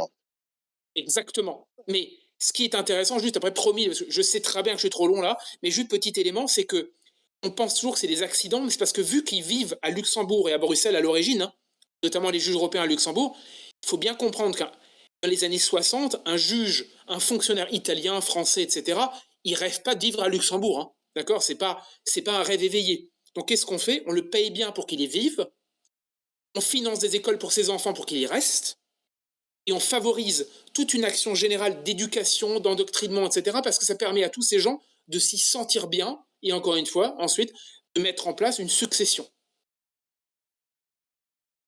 Parfait. Merci beaucoup. Imanda, on t'écoute. Pense bien à ouvrir ton micro. Oui, bonjour Ghislain, Benessa, bonjour Rému et tout le monde. Bonsoir. Alors, bonsoir, oui, il est 2 heures du matin ici à Bangkok. Je voudrais, alors au risque de paraître nébuleux, parce que là je comprends tout ce que vous venez de dire, mais je vais revenir, moi mes questions étaient par rapport plutôt au début de votre intervention. Et je comprends tout ce que vous décrivez là parce qu'on l'a à l'Assemblée nationale. On a des législateurs qui commencent par s'arranger bien, des belles conditions, et puis avec tout le système derrière, comme vous dites, de la création d'un petit micro-milieu, microsystème. Et bon, c'est juste à une échelle supérieure, ce qu'on connaît déjà. Et justement, c'est de ça dont je voulais parler, donc au risque de paraître un peu nébuleux. Vous parliez des fondements de la nation, vous parliez du référendum et des représentants. Et donc, en ce moment, les gens parlent du référendum d'initiative populaire. Bon, moi, j'aime bien le côté initiative populaire. J'aurais bien laissé le côté référendum national direct, les côtés pétition, tout ça, parce que je pense que les choses doivent monter du fond, donc plutôt des communes, etc. Et justement, je me disais que par rapport à ces espèces d'efforts par les gros industriels, par les grosses puissances financières qui cherchent en fait à bundleiser le monde, nous, notre intérêt en tant que citoyens, c'est plutôt une force de décentralisation qui va dans le sens inverse, en fait. Hein. On veut contrer cette force-là. Et donc, je voulais vraiment, ça va être un peu nébuleux, mais revenir aux fondamentaux. Et vous poser une question qui va paraître une question d'enfant, en fait. C'est l'Assemblée des maires, parce qu'on parlait des représentants et on parlait du référendum. Donc, bon, le référendum, j'ai toute une théorie personnelle, chacun la sienne là-dessus. Mais sur les représentants, qu'est-ce que pour un juriste comme vous, ça représente l'Assemblée de tous les maires? Alors, moi, je serais plus pour des représentants les maires de France. qui respectent. Oui, mais moi, je suis plus pour des petits maires. Je les appelle des petits maires. C'est qu'ils ne représentent pas plus de 10 000 personnes. C'est pour respecter des lois mathématiques selon lesquelles on ne peut pas représenter fidèlement ou avoir un échange avec une population plus grande que 10 000 personnes, même avec la technologie moderne. Et donc, imaginons des petits maires.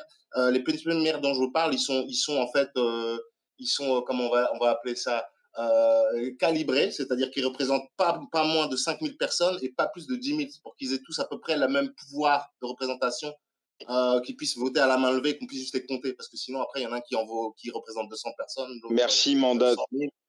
Merci Mandat. Je viens avec ma question. Donc la vraie question, c'est quand tous les maires de France, par exemple, sont constitués dans un conseil, imaginons qu'ils prennent une décision à l'unanimité.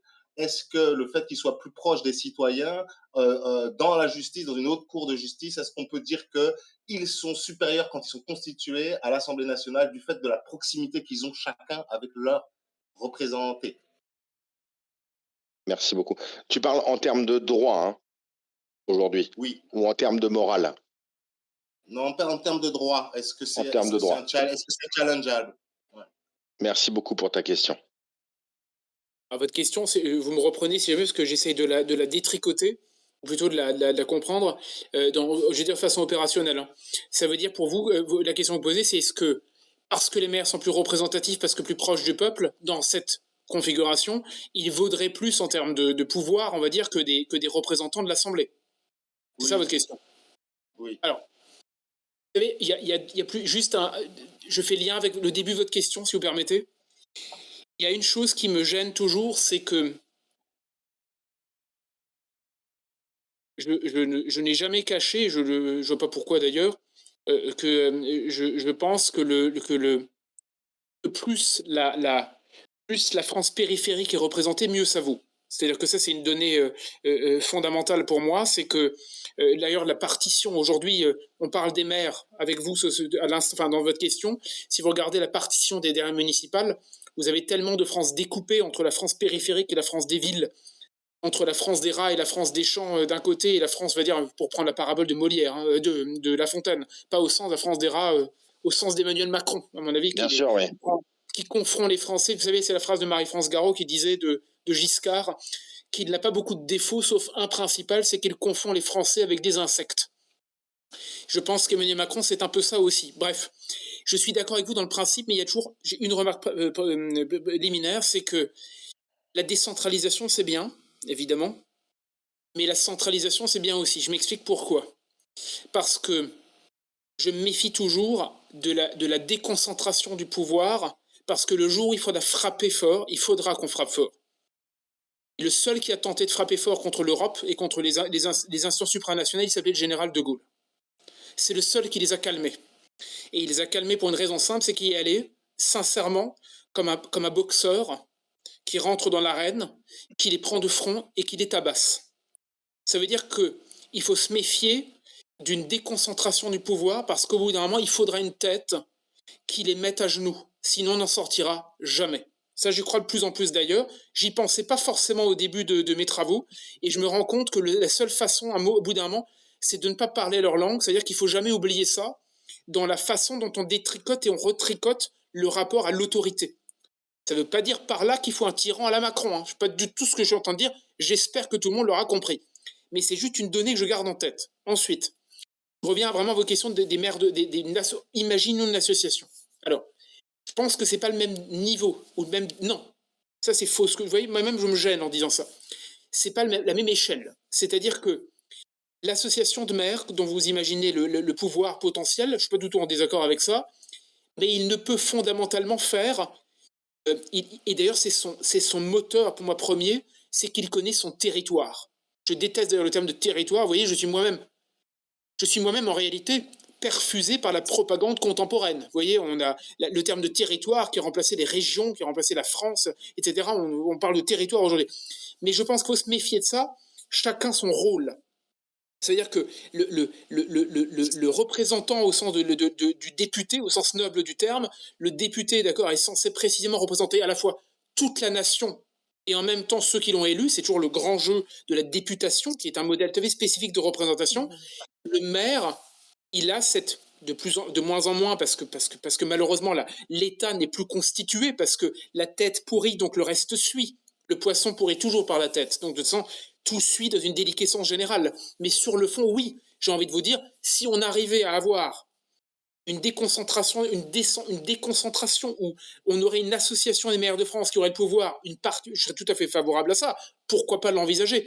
Par contre, juste une chose que vous avez dit au début, vous avez dit, imaginons une association des maires de France qui prennent une décision à l'unanimité.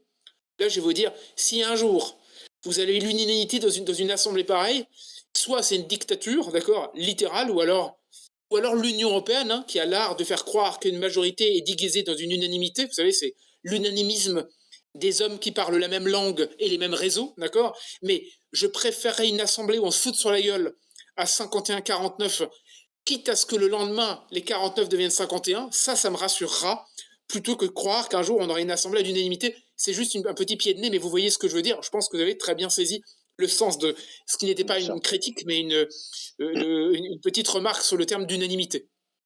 Non, mais je reviens sur ce que vous disiez. Pour frapper fort, il faut un point fermé. Daniel, on t'écoute pour ta question, s'il te plaît. Bonsoir, j'ai écouté attentivement. Merci beaucoup pour toutes les recherches que vous avez faites. J'apprécie énormément et je vous remercie. La question est suivante. Vous avez parlé des réseaux. Est-ce que vous pensez que le réseau franc-maçon et équivalent sont en œuvre? C'est des questions que j'ai eues récemment. Alors, écoutez, je suis désolé, ça je vais être flou parce que j'ai jamais eu l'occasion de travailler en fond. J'ai pas l'habitude vous savez, je déteste les avocats qui s'inventent menuisiers ou les experts qui s'inventent astronomes. Je m'intéresse à beaucoup de choses et j'espère ne pas dire n'importe quoi, mais j'évite quand même, lorsqu'une question est précise, à raconter n'importe quoi, justement. Alors, premièrement, je suis par nature, pour vous répondre sur la franc-maçonnerie, c'était bien sur la franc-maçonnerie, on est bien d'accord, hein? Exact. Oui, c'est bien ça. Sur le réseau franc-maçon, par principe, je suis extrêmement hostile à l'idéologie franc-maçonne, mais je pense qu'on l'aura largement compris rien que par le déroulé de mon exposé, puisque je pense que nécessairement, d'accord, je pense que quand on est véritablement français, on est pour l'histoire de France en entier. C'est-à-dire on ne naît pas français avec les Lumières et avec la Révolution française. On est français parce qu'on a une histoire millénaire à partager, parce qu'on est à la fois, on est toutes les contradictions d'une histoire, raison pour laquelle, lorsque j'entends parler de la franc-maçonnerie, j'ai toujours un peu ce goût, cette espèce de réflexe un peu gênant, comme ça, de me dire que c'est la France qui rêvait des Lumières et qui rêvait de sortir de l'obscurantisme. Le problème, vous savez, c'est que les hommes qui détiennent la Lumière depuis maintenant 70 ans, je les connais bien, ça s'appelle l'Europe, et les petits réseaux associés, on peut dire qu'au nom de la Lumière, ils nous ont amenés dans l'obscurité. Donc je me méfie des détenteurs de lumière. Deuxièmement, que ces réseaux soient liés au réseau franc-maçon, c'est tout à fait possible. Je pense qu'il y a des idéologies qui se joignent, je suis d'accord, dans une certaine mesure, mais je pense que c'est des décalques progressifs. C'est-à-dire que, forcément, je donne un exemple, vous trouverez, par nature, les europhiles c'est cette démocratie chrétienne ou cette social-démocratie, c'est-à-dire c'est le grand centre macronien. Je vais un peu vite en besogne, vous l'aurez saisi. Mais quand vous faites l'historique des petits gens que je fais dans mon bouquin, d'accord, je n'ai même pas besoin de le chercher, ils sont tous, chaque fois je retombe sur les mêmes rouages, les mêmes obédiences, les mêmes, comment dire, les mêmes cercles et aussi les mêmes formations. En France aujourd'hui, on le sait tous, Sciences Po, l'ENA, etc. Ça, vous connaissez, c'est même une tarte à la crème, mais on le retrouve quand même. Je pense que du coup, par réseau et par cercle concentrique, on retrouve évidemment des réseaux parallèles en cercle concentrique, qui seront notamment les réseaux maçonniques, à la force des choses, puisqu'ils sont à l'intérieur de ces réseaux notamment. Donc ça veut dire que nécessairement, ils s'adjoignent, si vous voulez, ils se joignent, pardon, à ces cercles concentriques progressifs. Maintenant, pour le reste, évidemment, vous avez des grands noms maçonniques que vous pouvez trouver, naturellement. Maintenant, honnêtement, plus que ça, j'irai pas plus loin. De toute façon, parce que je vous cache pas, mais ça c'est peut-être aussi peut-être aussi ma personnalité ou ma façon de travailler. Je ne dis pas du tout que la franc-maçonnerie ne joue pas un rôle à pas mal de niveaux, notamment au sein de la justice. Je l'entends très souvent et c'est loin d'être une tarte à la crème. Mais sur le fond, je crois que ce qui devant nous aujourd'hui nous fait face est beaucoup plus puissant et beaucoup plus lourd à l'échelle internationale que ce type, on va dire, de complot à l'ancienne. Une espèce de mise en abscisse générale. Cette mise en abscisse, elle ne pourra pas être stoppée à l'aune d'une vision fragmentée comme une idéologie franc-maçonne, etc. C'est vraiment cette espèce d'essor de cercle concentrique qui part du plus petit affidé, pardonnez-moi, d'un fonctionnaire en Bourgogne qui rêve lui-même de devenir quelque part le maître du monde en devenant un fonctionnaire international, un juriste international, un membre de la Commission européenne, voire encore plus, l'idole de cette espèce de mondialisation qui a muté en technocratie monstrueuse qui, sur le fond, déteste le peuple. Merci beaucoup, Daniel, pour ta question et merci, Guilain, pour cette réponse. En attendant notre prochaine abeille pour prendre la parole, pardon. Guilain, une question. Quelle souveraineté pourrait-on donner au peuple sur l'autorité judiciaire? Est-ce que ce serait envisageable? Est-ce que ce serait nécessaire, selon vous? Par exemple, l'élection des juges. Alors, c'est très simple. Déjà, je voudrais commencer par le commencement. Moi, je réfléchis à ça depuis quand même assez longtemps. Ce soir, on est entre nous, même si ce serait balancé ailleurs et qu'un jour, je finirais bien par avoir plus d'ennuis que j'en ai déjà. Je vous donne mon sentiment radical pour ne pas faire dans la demi-mesure. Radical, non. J'essaie juste de... Vous savez, radical au sens de revenir à la racine des choses. Voilà. Théoriquement, c'est ce qu'on devrait tous faire. Alors, la France n'est plus la France est rentrée dans une dictature des juges depuis un certain jour de l'été 71, d'accord? 16 juillet 71. Pardon? 1771? Non. Alors, il y aurait beaucoup de choses à dire, évidemment, dans l'intervalle, mais je réponds à votre question sur la doctrine même qui a conduit à la dictature des juges ou au gouvernement des juges. La vraie question, à brève date, mais je suis d'accord avec vous qu'on pourrait remonter en arrière sur pas mal de choses, mais le vrai coup d'état des juges, il vient un 16 juillet 71, puisque le Conseil constitutionnel va d'un coup inventer de toutes pièces une jurisprudence absolument épouvantable qui va créer ce qu'on va appeler par la suite l'état de droit. C'est une histoire que je raconte dans mon bouquin sur le référendum, parce que c'est comme par hasard, je réponds aussi à votre question tout à l'heure, enfin à votre observation tout à l'heure sur l'état de droit. Plus l'état de droit monte, d'accord, au sens vraiment de la doctrine générale, de l'ère du temps, plus en même temps le référendum disparaît. C'est un système de vase communicant. C'est pas très étonnant que les mêmes qui nous parlent de normes tous les jours rêvent que d'une chose, c'est qu'on consulte jamais le peuple. Ça, on l'aura compris. Giscard, déjà, il était un peu comme ça. Mitterrand, n'en parlons pas, etc., etc. Bref. Pourquoi je dis ça? Parce que le 16 juillet 71, donc, 1971, le Conseil constitutionnel a inventé donc l'état de droit au travers d'une jurisprudence épouvantable qui est célébrée à 99% des sachants comme une espèce de révolution merveilleuse, puisqu'il a inventé ce qu'on a appelé le bloc de constitutionnalité, c'est-à-dire des règles en plus qui obtiennent valeur constitutionnelle. Ça veut dire qu'en gros, le Conseil, ce jour-là, s'est dit, moi, je suis le gardien de la Constitution. Or, de 1958, date de l'arrivée du général de Gaulle, jusqu'en 71, le Conseil constitutionnel n'avait juste pas ce rôle du tout. Il s'interdisait de l'avoir et il estimait notamment qu'il ne lui appartenait pas de contrôler l'expression, la volonté du peuple exprimée par référendum. Ça veut dire quoi concrètement? Ça veut dire que demain, d'accord, un président de la République qui poserait une question au peuple qui fâche, le Conseil, période années 60, n'aurait juste rien à dire. Depuis, il s'est inventé le droit de le dire.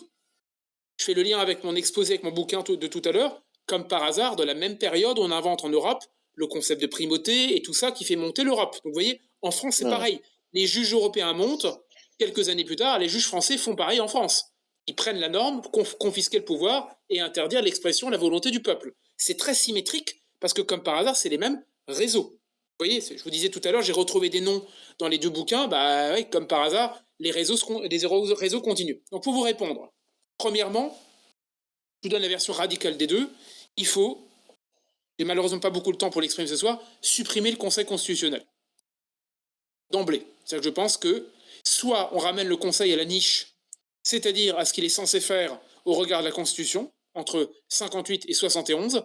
Si jamais il faut tout refaire d'équerre parce qu'on n'en sort plus, il faudra supprimer le Conseil constitutionnel purement et simplement pour une raison simple, c'est que, et je le crois d'ailleurs de plus en plus, la souveraineté et l'expression de la souveraineté par référendum, la démocratie directe, ne peut pas donner lieu à un contrôle par le juge. Du tout. On peut imaginer, pour moi, on peut imaginer qu'à la limite qu'une autorité élue, et là on retombe sur la question de l'élection, on peut penser à des autorités élues, d'accord, qui ont le droit, admettons, de contrecarrer avec un système de contre-pouvoir, tout ça je l'entends. Mais on ne peut pas concevoir qu'un juge suprême non élu contrôle l'expression et la volonté du peuple par référendum. Donc s'il ne rentre pas à la niche à un moment, il va bien falloir lui faire comprendre, lui rappeler que sous De Gaulle, il n'avait pas le droit de le faire, du tout, et que s'il s'est inventé le droit de le faire, c'est parce que précisément il fait le contraire de ce qu'il est censé faire aux grandes dames du peuple qui ne peut plus s'exprimer et qui, comme par hasard, n'est plus consulté. Merci beaucoup. Pour nos 2 prochaines abeilles, vous serez les dernières à prendre la parole et je vous remercie d'avoir attendu.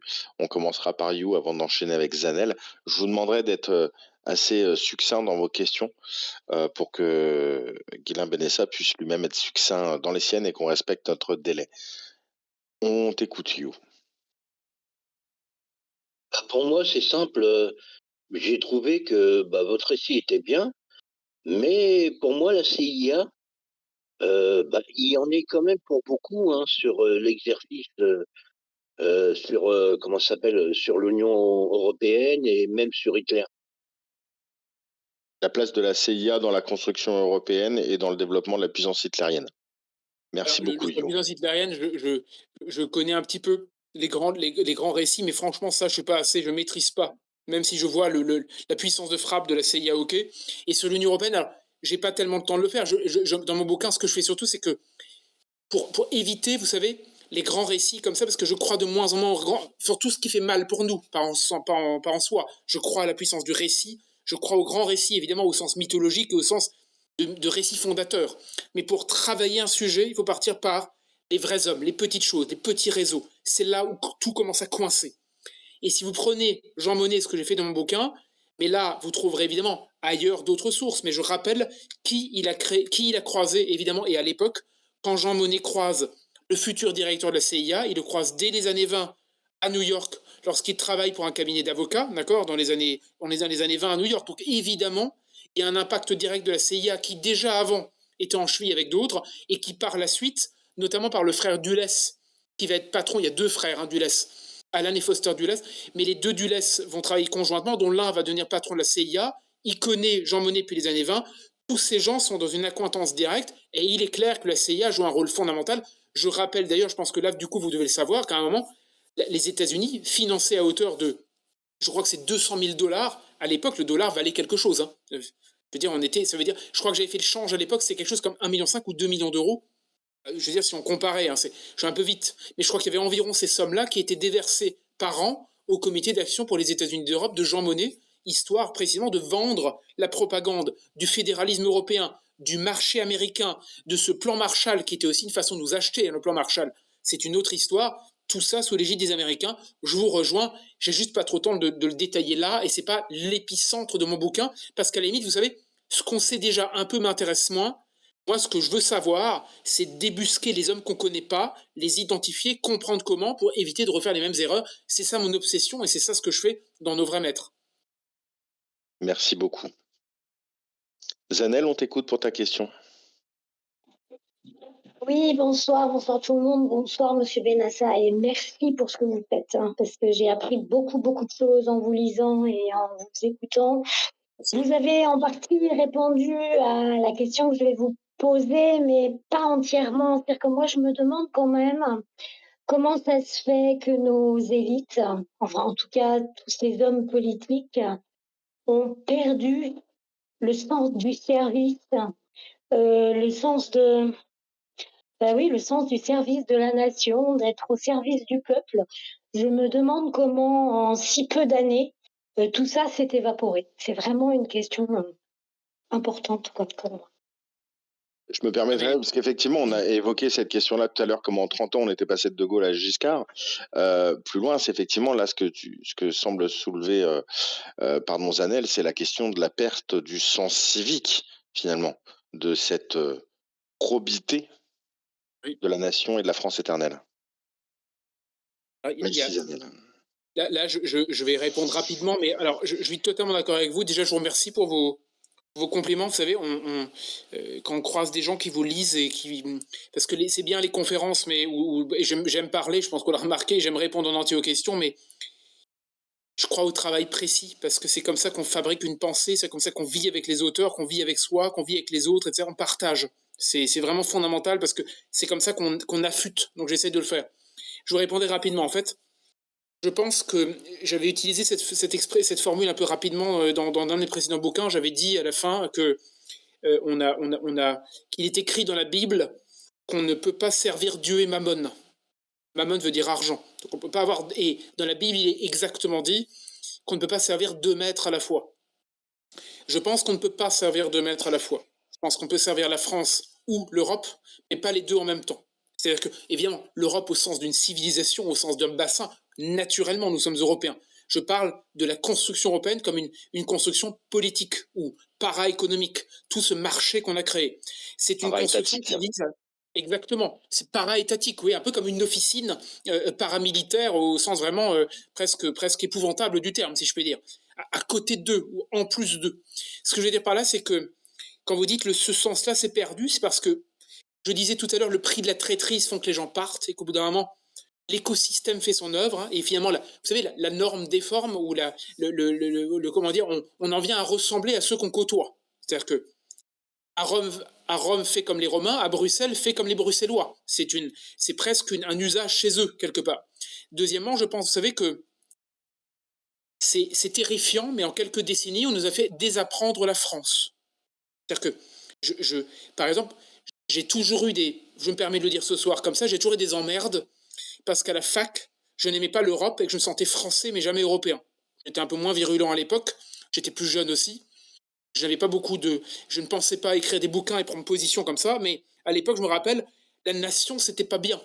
puisque nation égale nationalisme, nationalisme égale guerre, guerre égale nazi. Bref, vous voyez très bien, c'est une propagande à grande échelle qui vous fait honteux, qui vous rend honteux d'être national, d'être fier de chez vous, d'aimer votre langue. Troisièmement, parce que je crois aussi, là je sais qu'avec ça c'est facile de refaire l'histoire, mais je pense vraiment qu'il faut partir d'une idée très simple qui est rappelée par Perfit dans son bouquin avec De Gaulle. Vous savez, c'était De Gaulle d'Alain Perfit. Perfit s'étonne que De Gaulle n'ait pas parlé anglais alors qu'il a passé des années à Londres durant la Seconde Guerre mondiale. Et De Gaulle a cette phrase, je ne sais pas comment il le tourne exactement, mais il dit « Perfit, je ne parle pas la langue de l'étranger ». Ça veut dire qu'il répond que même à l'étranger, il parle français.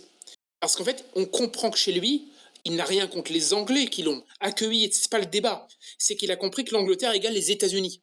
Et que demain, si la guerre on s'en sort, ce ne sera pas fondamentalement nos amis, même si ce sont des alliés, parce qu'ils ont leurs intérêts et nous les nôtres. Ça veut dire qu'ils pensent comme un national, même en terre étrangère. Aujourd'hui, nous sommes rompus à une propagande dans laquelle notre président américain, j'ai dit président américain, vous vous rendez compte de ce que je viens de dire, notre président français pense américain au point de nous faire un for sure avec les lunettes d'aviateur, pensant être le nec plus ultra d'un monde qui croit l'avenir l'avenir dans sa bouche, d'accord, il est la parole révélée. Je pense que tous ces petits cercles, en conjointement avec nos vrais maîtres, qui sont nos vrais traîtres, nous ont mis dans le crâne, en même temps que la règle, le droit et la norme, la propagande qui nous a rendus honteux de nous élever, d'exister et de vivre en français, et de vivre comme tel dans nos campagnes avec les nôtres, dans une fierté qui a petit à petit disparu. Je finirai juste, c'est peut-être le mot du soir, si vous me permettez, hein, je pense que quiconque ne peut pas pleurer en lisant quelques lignes de Péguy, de prendre un peu de Charles Péguy un soir, vous n'avez pas du tout besoin d'être un littéraire, c'est pas vrai. Vous n'avez pas besoin d'être un grand lettré, c'est pas vrai. Vous lisez L'argent de Péguy, et vous tombez sur ces quelques phrases où il nous dit que la France était belle lorsqu'on chantait dans les champs, lorsque les agriculteurs chantaient, parce qu'on travaillait en chantant, parce qu'on était heureux de faire partie d'une même communauté, sous l'égide de ce qui s'appelait encore la France à l'époque.